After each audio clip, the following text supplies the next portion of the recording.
Headphones on, let's do this. Hey, do you know of a podcast I could listen to that has nerd and comic books and stuff? I really can't find one. I say, you ever heard of the Nerd Dumb Podcast?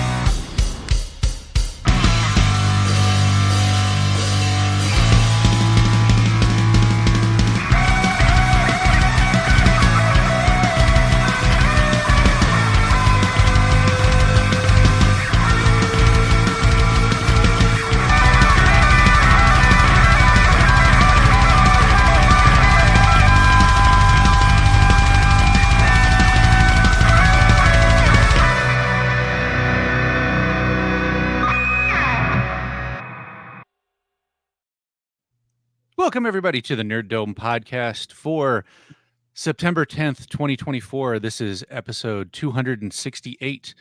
I am your replacement host, Chris Hoffman, co-founder of Validity Studios, co-creator of the Salt City Strangers, Ruthless, and The Gull. And I am also joined, as in most episodes, by this guy. Which one are you throwing to? I always say Ryan's this guy. You're the other guy. Hi, Uncanny Riot here. Hello, how are you? I'm doing good. How are you? Good. Thank you for asking. Fantastic. Oh, I'm doing so good taking this class about learning how to socialize with people. So this is great practice for me. I appreciate it. I could use a class like that. I know, right? Yeah, a safe Is that a place teachable to little interact with manual? people? Yeah. This is that the cell is the powerhouse of the mitochondria is the powerhouse of the cell type of thing. It's like you didn't tell me how to act at a dinner party. That's what I would rather at a social event. How do I leave graciously? And also by the happens to be you also co-founded a company called Validity Studios, Andrew, I believe. Yes, and I did most of those other things standing right next to you. That's so weird, and yet we've never met until today. Yes, That's- a miracle of science, really. That's just Thanks to my temporal chronometer. That's just crazy. I just thought the other half of all this work was just getting done. You know, I don't know. It was just kind of happening. So Yeah, thank you, I guess. And then we are joined today, but off camera, by another one of our frequent collaborators, Natalie. Yes. Hi. I'll just believe you, I guess. Yeah. yeah. Doesn't want to be on camera, and I respect that. Certainly. Are there other people in the room with you, Andrew? Do you see the demon with you in the room? Do you see the ghost right now? Is it bad that Natalie's telling me to start fires? Start fires? Yes. This Natalie that you keep speaking of. They want you to go to the. Never mind. You know what? All of these all this joking around and stuff like that. I'm gonna have to go ahead and bring the mood down here because we're gonna start off. Yeah, this is the start off of the show. We can get it out of the way. You know what I mean? Because I mean it's like we have to honor, but then we'll do the fun stuff later. You know what I mean? So recent news. I don't know. Saying news right before this seems like a bad idea, but news. There you go. Much better. I love this. So, unfortunately, sad news of a couple of deaths in nerddom today. First one we'll be talking about is the late great James Earl Jones. Mm-hmm.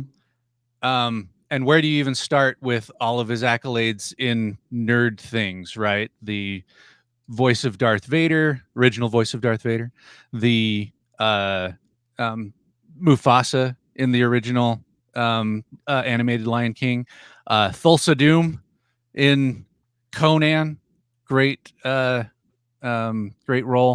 Did you guys have that went through those ones? Any other particular roles that stood out for you that were in the nerd area? I mean, star of stage and screen for so many years, but in nerd area. No, I think you really nailed it there. I remember watching that Conan the Barbarian movie a lot as a kid. That was one of those ones that was always on. And so it felt like I knew him better from that one because he actually got screen time, right? Than in Star Wars. Right.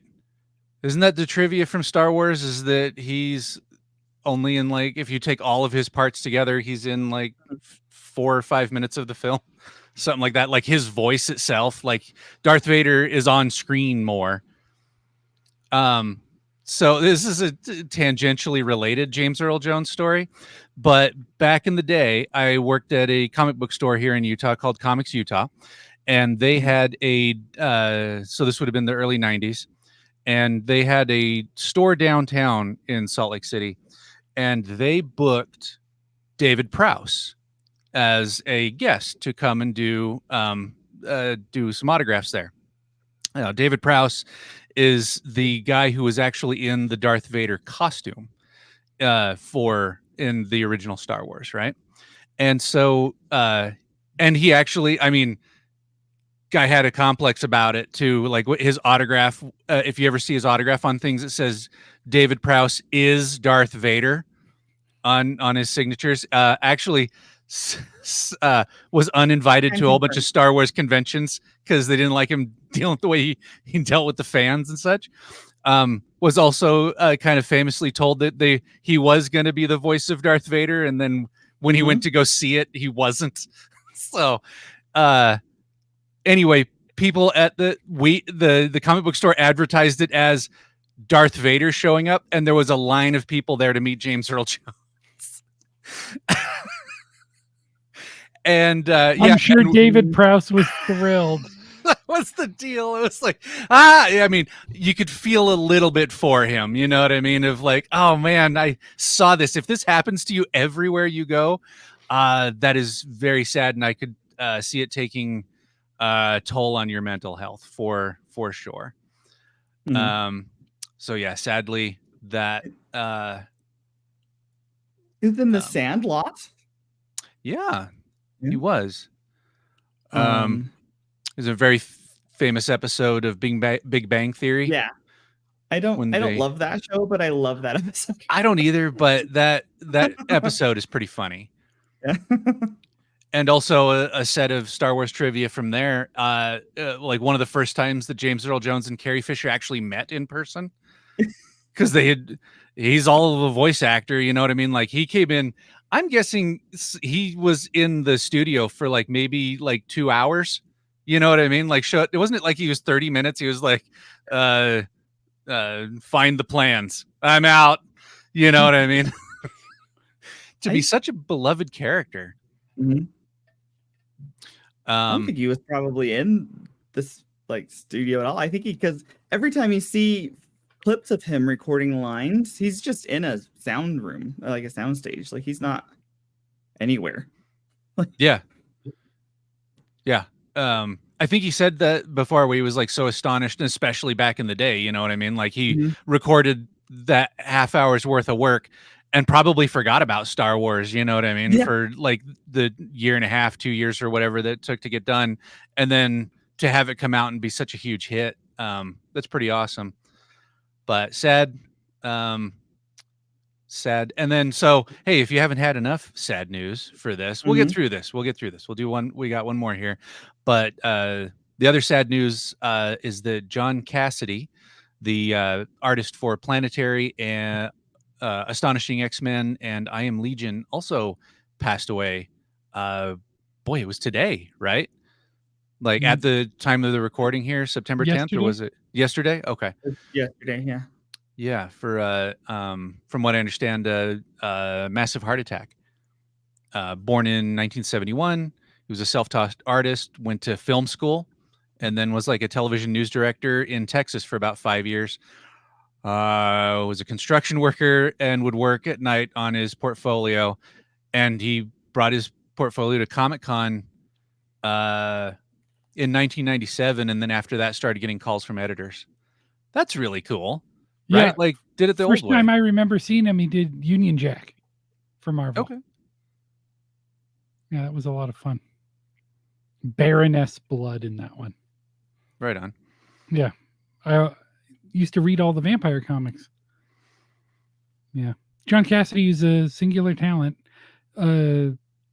Great at backgrounds, great at rendering, great at expressive faces. Planetary was a treat. He did a couple of X-Men runs. Yeah, Ryan? Yeah. One of I love the art in Astonishing X-Men. That was when I started getting back into purchasing comics and stuff again, because there's on and off times where I was purchasing like everything, and then I'd kind of not have the opportunity to purchase some of the stuff. But he rendered one of my very favorite scenes of Storm, like so in that storyline, she just got out of the relationship with Black Panther, moves back to the X-Men are in California or are they? Memory fails me. Anyway, she gets back and is back with the X-Men, and she just is celebrating some newfound freedom, and she's flying, and she has like she's kind of like doing like a kind of like almost like a backflip kind of thing in the air, and just the expression of joy on her face, and just the wind swept thing going on in her hair. It's just one of my very favorite images of Storm ever, and it's just that image always sticks with me when I think of Storm now. Right on. Yeah, that's I was in a similar situation. Went back to buying some comics when Astonishing X-Men came out. It was a big Joss Whedon stan back in the day. So, things have changed, but yeah, sure. But it was couldn't get enough. I wrote like a paper on him in school. Like I found a book. I was super into Buffy and stuff like that. So I was like, doing a comic book, and then John Cassidy, like his you were mentioning, I loved the scenes where he would draw the Danger Room. I thought was really fun. Andrew, you mentioned your favorite was a Union Jack one, or was that just you remembered? What's one that was the first one I remember him doing. Do you have a favorite? Union Jack. I love Planetary, dude. Planetary? Yeah. I'm not familiar. What's Planetary about? Planetary was it was the promise of League of Extraordinary Gentlemen. It's literary characters applied to a shared universe, and so you get analogs for Doc Savage and the Justice League and James Bond and Nick Fury and all these other characters, Kaiju, and it's just these three interesting characters going around and monitoring and recording these unusual things like ghosts and like I said, they visit Kaiju. They're at odds with this other adventuring team that's loosely based on the Fantastic Four. It's a lot of fun, and his art really brings it to life. And it challenges you to go look up the context if you don't know it. But there's references to old artillery weapons and psychedelics and things like that. It's a really fascinating, broad number of topics, brilliantly drawn by Cassidy. That's cool. Cassidy worked on a favorite comic book of mine called Desperados. It was a Weird West comic that came out. It was originally published by who did this? Homage Comics, and then by IDW. And it was anything that smells anything like Deadlands, I'm a huge fan of, right? And so this was it was a Weird West comic. So it was three characters who were going through the West, and there were zombies and magic and Pinkerton detectives and stuff like that. And it's a really good book. It's the original one. There's like 5 different mini stories. And I have the first 2 of the first 5-issue miniseries of those. I actually didn't know that there were the other 3. I'm going to have to get those. But yeah, if you get a chance to check out Desperados, it's a pretty great book. Don't be put off by the fact that there's a rebel flag on the cover. I mean, it's a period piece, right? So like easy. It takes place in the time. but that's my favorite book from him. So sadly missed. But you know what? Let's go move on from there since we're talking about publishers. Did you guys hear about this? So IDW seems to be in a little bit of trouble here. Last week they reported another quarterly loss. So they lost almost $1 million in a quarter, which is an improvement from the $2 million that they lost last year in one quarter. But they have now they've laid off. Oh gosh, how many people did they say that they laid off here? They've gone through a round of layoffs. They have fired 2 of their co-publishers. So Mark Doyle and Holly Atchison are no longer with the company. They are, oh man. So yeah, they look like they're in a little bit of trouble. Let me see here if I can figure out how many people were in the layoffs. Oh, they laid off 40% of their staff. Wow. That's a lot of them. That is a lot of them. So IDW kind of had taken over the role of that Dark Horse had for a long time, right? Where they were doing licensed comics. And so like they do, let me see here, find the IDW comics. They've done the Godzilla, Ninja Turtles, Power Rangers. Mm-hmm. Let's see, what are the ones? Monster High. So licensed books, Sonic the Hedgehog. They do not make. Oh, they do a Star Trek book, a couple Star Trek books. That is always a risk to be going with licensed products because depending on the licensor, you may be paying for that license. Some of those places will just give you the license. Like I heard that Hasbro actually will just pick somebody because they see it as like marketing. They're like, yeah, you're doing this work, just you can have the license, right?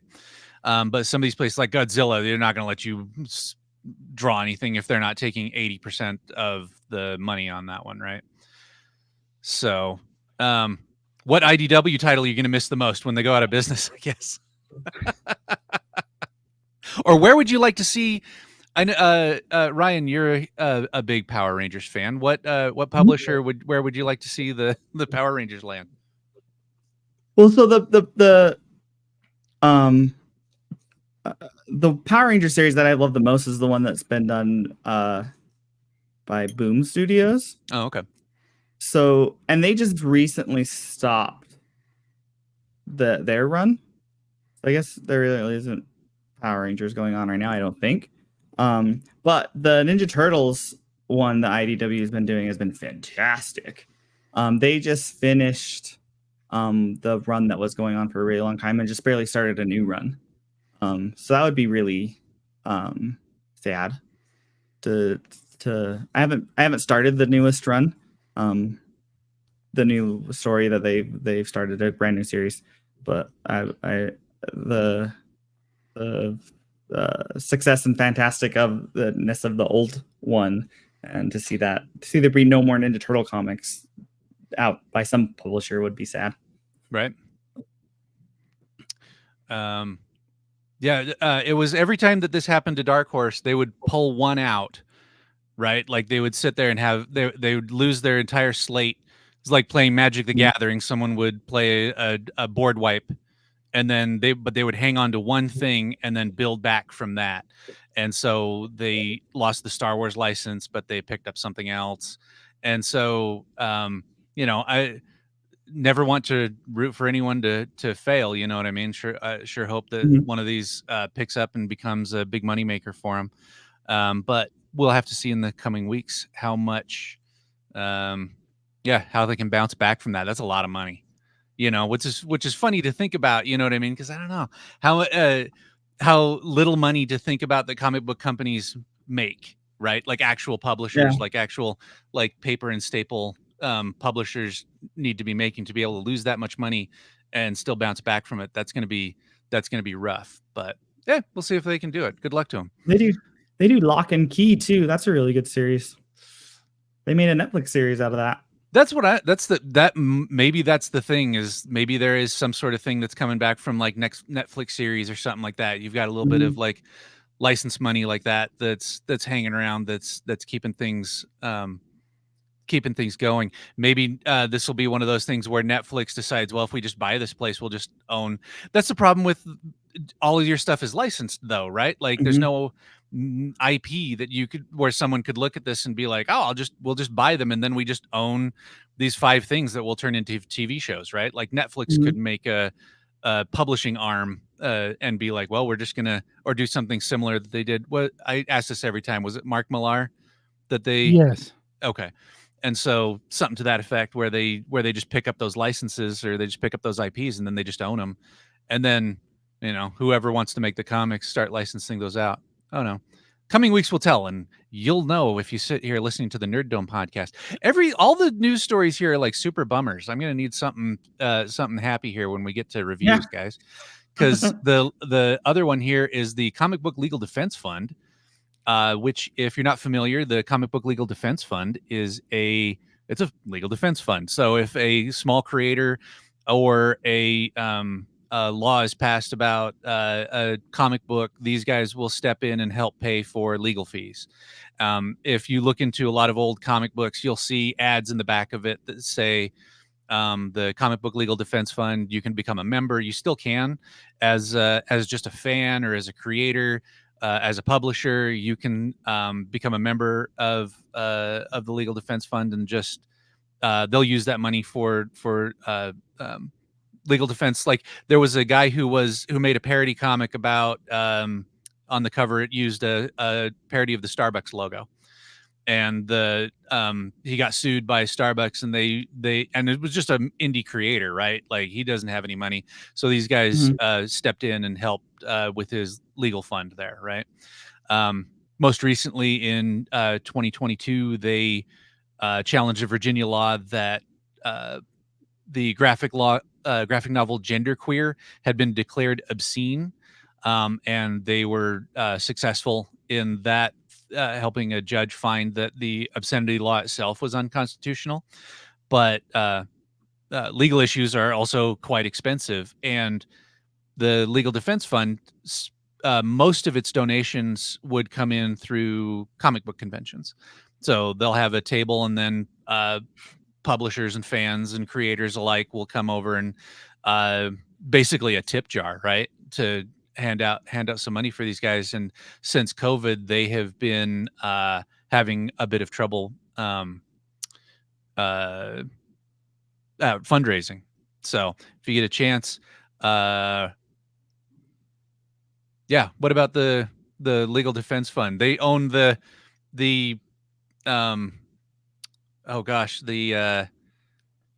completely the lost Comics it. Code. Yeah, thank you. Yeah, so they own the Comics Code logo now. they got it. So, yeah.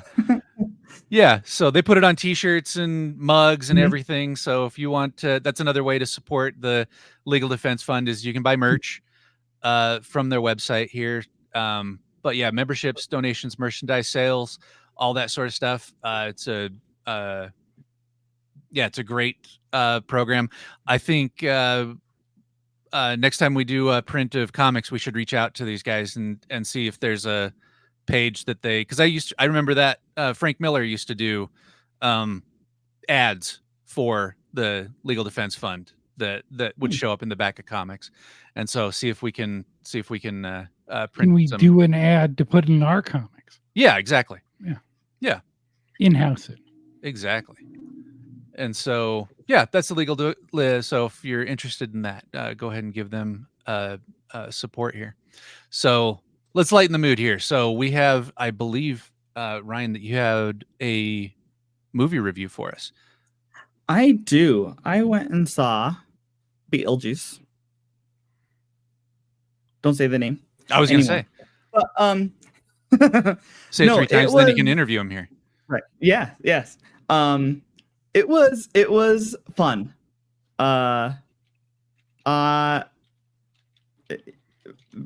Michael Keaton was fantastic. reprising his role as that demon. Winona Ryder was great as Lydia Dietz again. And Catherine O'Hara, yeah. She great as the Delia. Just fantastic cast. It was super fun. Everybody's all grown up now. The premise is that Lydia has made a name for herself. She's become famous as this medium, talking to ghosts, and has a kid that they've been kind of a little bit estranged, because she doesn't believe that her mom can actually do the things that she says she can do, and thinks it's all a hoax. And an event occurs, and the family has to go back to the original house, it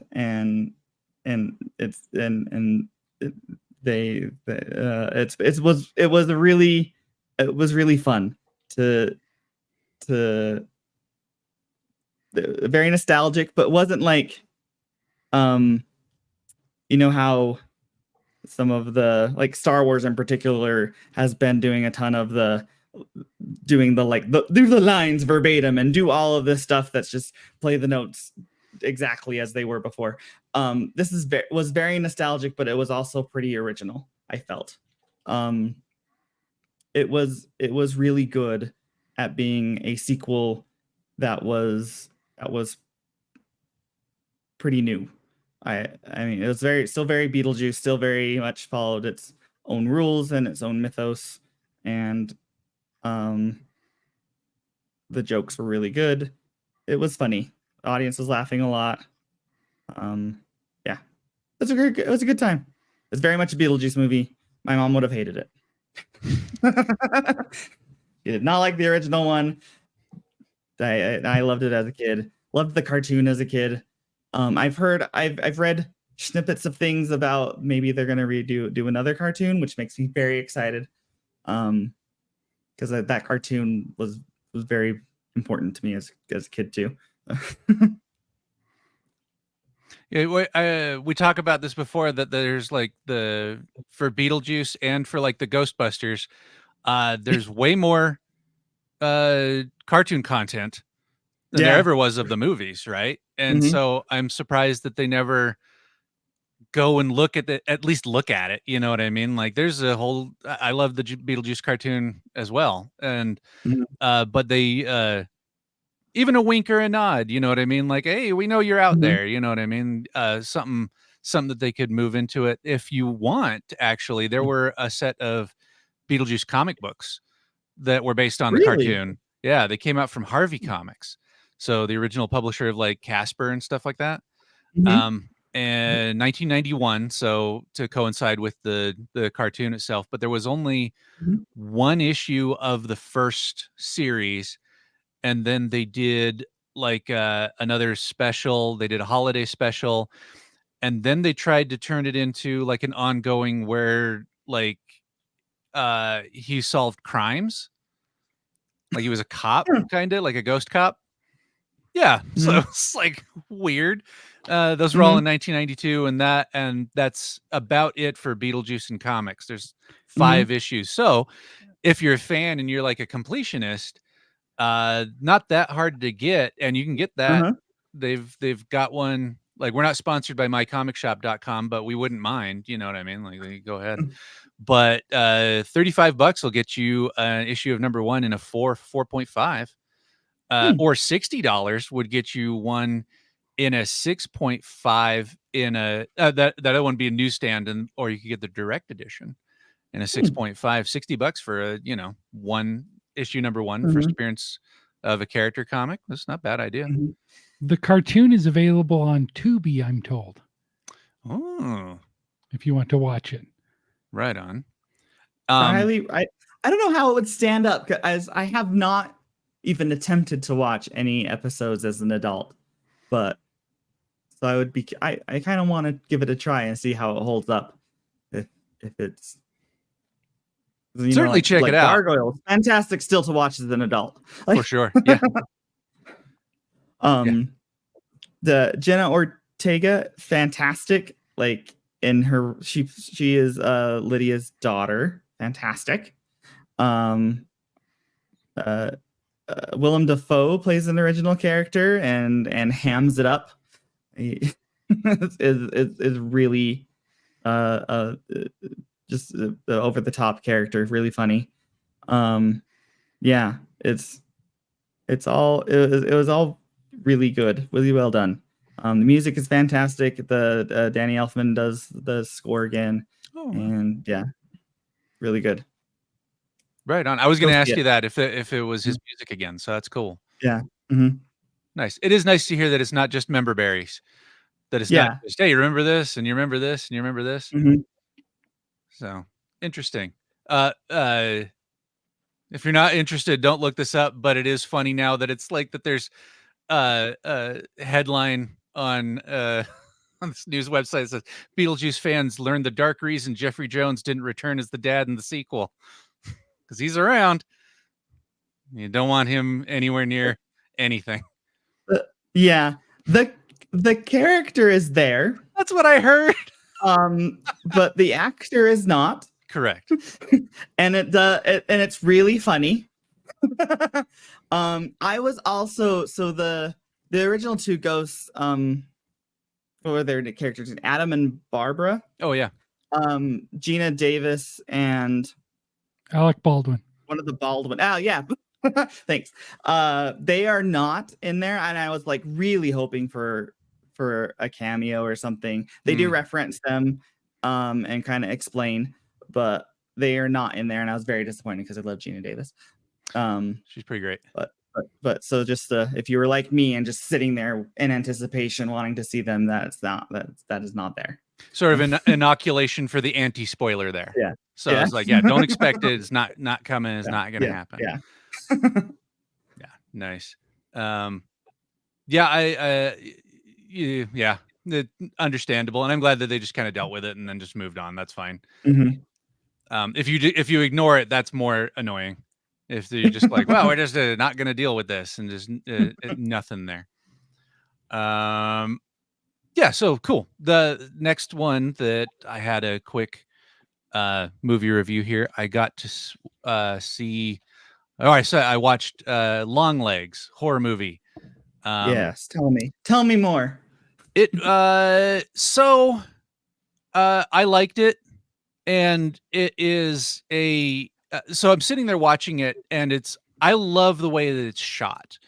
I'm a huge fan of setting up your shot, lighting your scene. You know what I mean? Like, it feels like a lot of movies these days get shot by like, have the characters walk through and we'll add a shake to it and bada bing, we're done. You know, you can move on with this. Having a movie where someone like spends time, you know, setting up how moving from one scene to a next with like a visual representation into each other. There was a lot of it where there was if you wanted it to look like something happened in the 70s, it would use like an old film technique and a lot of zooms, right? So something where it looks like a 70s film. And then when it moved back into modern times, that sort of stuff stopped. There was a lot of really great visual signals about what was going on in the story. So what's the movie about? It's about an FBI agent who uncovers a series of occult clues that she must solve to end a killing spree. One of the things that I was sitting there while I was watching it, I was like, man, this really reminds me of another movie called The Blackcoat's Daughter. I was like, the way this is shot and everything. And then I looked it up afterwards. Yeah, it's the same writer director. I was like, oh, well, that's exactly why. Guy's name's Osgood Perkins. Unless you've seen one of those two movies, probably haven't watched. He did a lot of TV. So he did like some an episode of The Twilight Zone. He did a thing called the Utah Murder Project. That's cool. He's also an actor. He does a lot of movies on his own. This has Nicolas Cage in it. He was one of the producers, and he's great. His makeup is really weird and distracting. You know what I mean? Where it would have been like this, I would have been, and I know they wanted to make this horror movie and like not have him like you sit there every time he gets on screen, be like, oh, it's Nick Cage, you know. But the makeup seemed weird and distracting. Is the it beginning of the movie, Groucho glasses? what's that? Is it Groucho glasses with the nose and the mustache? Yes, it's exactly that. You think they could have got a little bit more budget than what they did there. It's interesting. At the very beginning, it's an FBI agent, and she seems to start showing like some psychic powers, and the FBI is like, they have a program. They're like, oh, you might have psychic powers, and then they put her through some tests, and they're like, well, we're just going to put you on a case like that. We don't know what's going on and see if your foresight does something. And I love that in movies, that you don't have to go through that thing where nobody believes her. You know what I mean? Where where everybody's like, oh, I can't believe this. You know, it's where they're just like, yeah, that might happen. Let's go. You know what I mean? And we'll put this to work. We'll see if it functions for anything. You know what I mean? This ended up with a set, really well acted. All of the actors were super cool. I don't know if you'd know many of the people else from this one. The lead is, I'm going to say her name wrong. Micah Monroe. She was in It Follows, which is another really good horror movie. Let's see who else was in this. Oop. Blair Underwood played her FBI agent. He was in Deep Impact, Gattaca, Just Cause. Anyway, but this ended up leaning into a lot of religion, and like when I'm telling Andrew, like I didn't grow up religious, so I might not have the religious trauma that you need for this movie to be really, really scary. But I thought it was really well shot. Kept you on your toes. Didn't rely on jump scares for the scary things. My wife told me I was nuts for this when I brought it up, but there is two characters in this. So Monroe, and there's a plot line in it with her mother, who's played by Alicia Witt. And I felt like they looked so similar. I kind of missed a scene where they were in the scene together. And then most of the movie, they're shot in single. And I forgot about that one scene. And then I asked my wife afterwards, I was like, did they like Freaky Friday this, or not Freaky Friday? What was the one where they're the twins? The Parent Trap. Yeah. I was like, did they Parent Trap this? You know what I mean? Because is that the same person? And she's like, those are two completely different people. And I'm like, they kind of look and sound the same. Chris, I've been meaning to talk to you about your face blindness. Yeah. Yeah, it was crazy. But also a movie that was like an hour and 40 minutes long. So Hey, yeah, okay. that's a lot of when my wife asked me if I want to sit down and watch a movie, I'll like, show me the runtime. And if it's like 2.5 hours, I'm like, if it's not something I desperately want to see, I'm out. Nap time for grandpa otherwise. Yeah. No, I especially in a movie I don't know if it's good or not. You know what I mean? It's like, I'm going to put 2.5 hours into something that I would be like afterwards when I'm like, it's fine. You know what I mean? Just I can't take it anymore. That Hollywood's done this to me. They've taken me too many times on Bull. And yeah, maybe I'll wait for like fan edits of like Aquaman and stuff like that. Maybe someone can get it down to an hour and a half movie that I can digest. You know what I mean? So, but start a business instead of like Clean Flicks. It's like, what is that term when they like abridged flicks? Yes, abridged flicks. Because like, and you know what? Crowdsource it and like hire some real editors, right? And be like, Hired we need you. students. Yeah, we need Yeah. you to cut this down. There's an hour and a half good movie in here, and they couldn't find it. So because they're worried, they're like, well, this shows you the power dynamics that has changed between movie theaters and studios. Because it used to be that the theaters would demand that the movies were shorter because they make all their money off the concessions, right? So if they can show a movie 20 times, that's better than them showing a movie 10 times.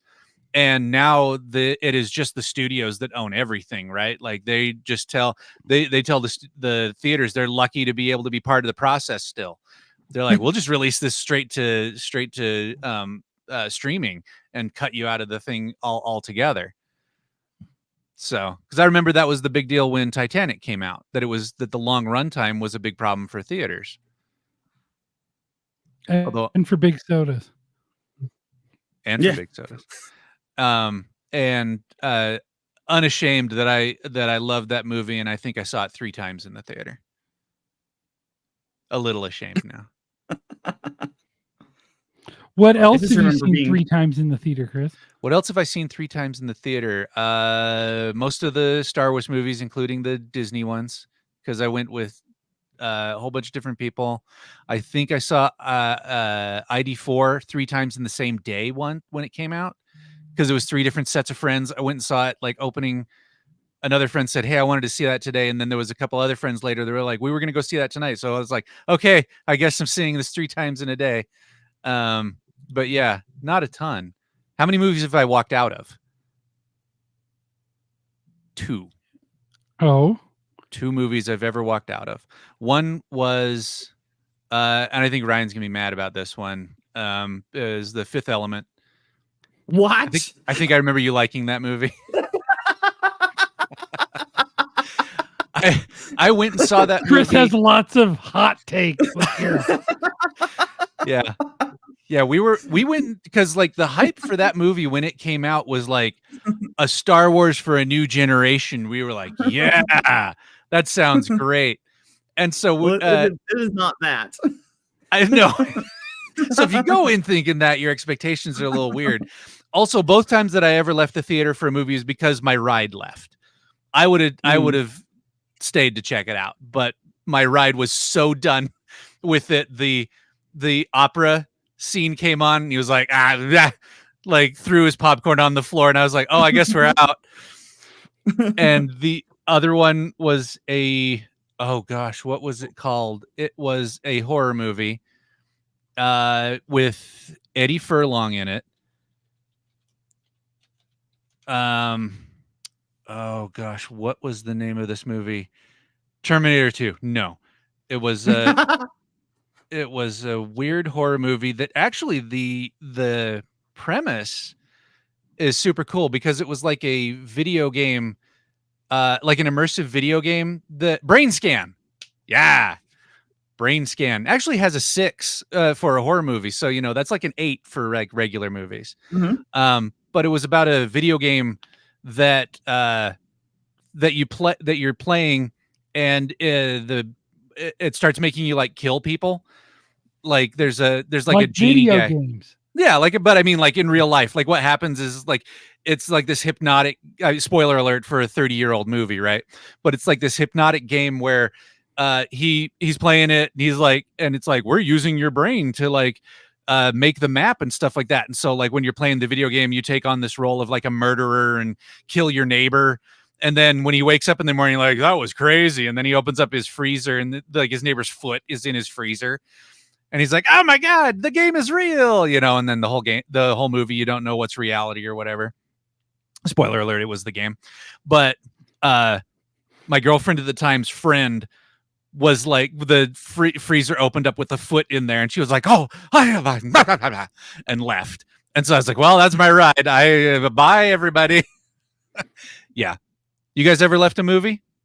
Like paid for in the theater and then like walked because of some reason?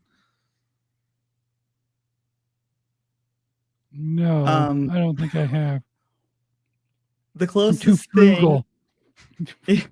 Yeah, I've never left the theater. The closest thing is we left the drive in with my parents and we left Joe Dirt.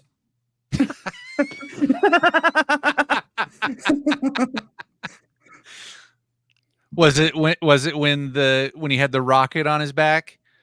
No, it was the dog when the dog's balls were frozen to the deck. I haven't seen it. Never? It's not good, but there are funny parts.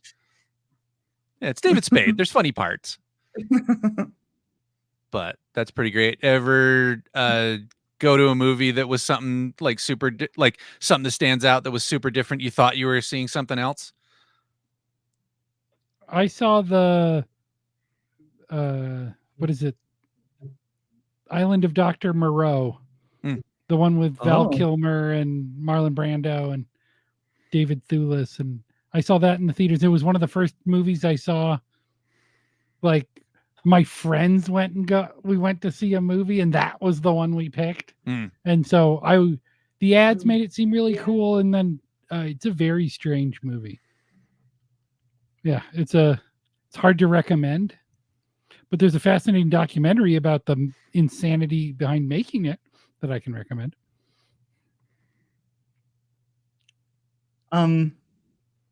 What's there's the island Ewan McGregor tries to escape. Oh yeah. That one is not what I was expecting. It's a Michael Bay movie. No. Yeah.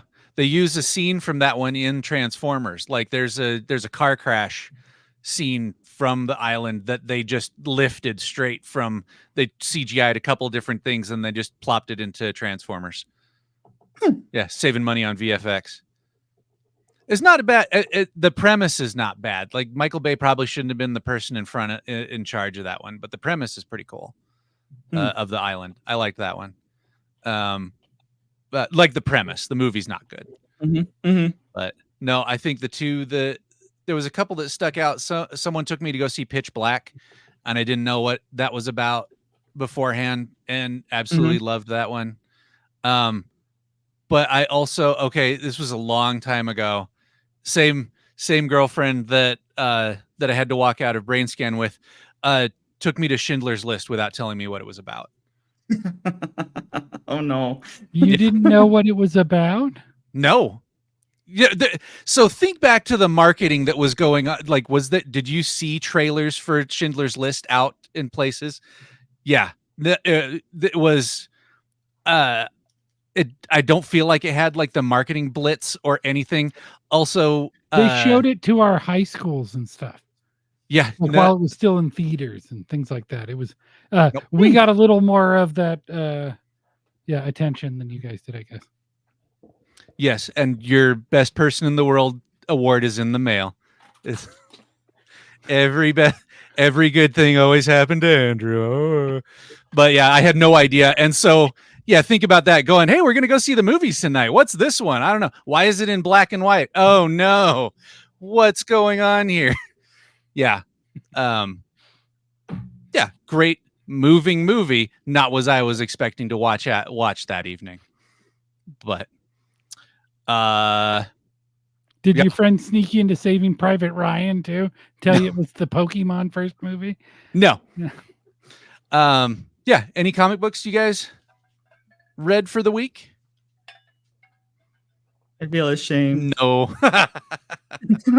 It was my plan to flip through one real quick while Luke was introducing everything at the beginning of the show. I read I've been doing research for the panels on FanX that I will be attending as a panelist. What are the panels that you're doing? Tell everybody about I am doing the 50 Years of Wolverine and History of Jack Kirby. Ooh. And so those will be a lot of fun.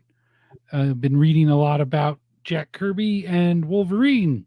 So that'll be a lot of fun. I recently reread the Frank Miller, Chris Claremont miniseries. And that was a lot of fun. A lot of great layouts. Starting to see the EC Comics influence in Frank Miller's work now that I'm more familiar with it. Nice. What's your favorite little known Wolverine fact? In his original origin, he was a Wolverine that was turned into a person, and the claws came out of the gloves.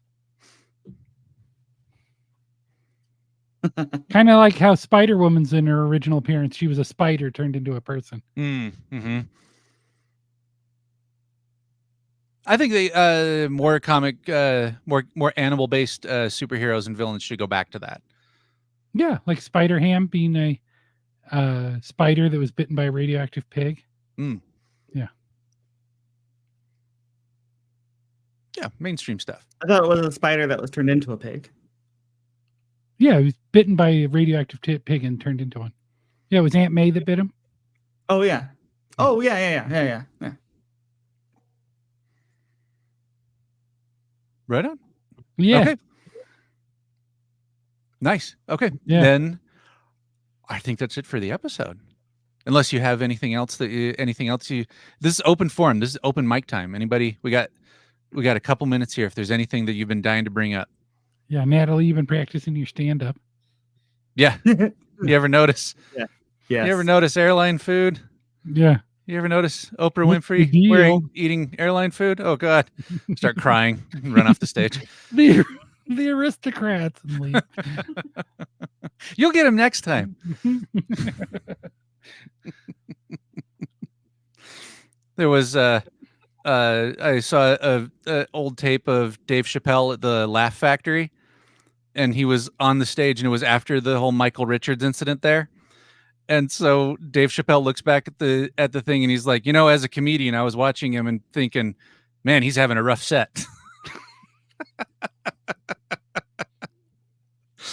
So, yeah, okay, cool beans. Well, thank you everybody for tuning in for the Nerd Dome podcast, weekly nerd and video game. Oh, we need to talk next week. I think we'll be able to talk about the Space Marine game. I think we'll have a chance to have played the tutorial. Nice. Yeah. Yes, I found it quite tutoring. Yeah, Space Marine 2 came out yesterday. So it's sort of a Helldivers style team-based swarming. I've only played it single player, and it seems like it's a fine single player game. I have no idea how long these levels are. I had to tap out of one last night because it's like, all right, and I've obviously defeated the bad guy, and okay, there's more. From what I understand, when you play through the single player campaign, you're like the star of the show, like you're the A team going through the missions. And then when you play multiplayer with people, you're like on the same missions, but you're like the B team on those missions.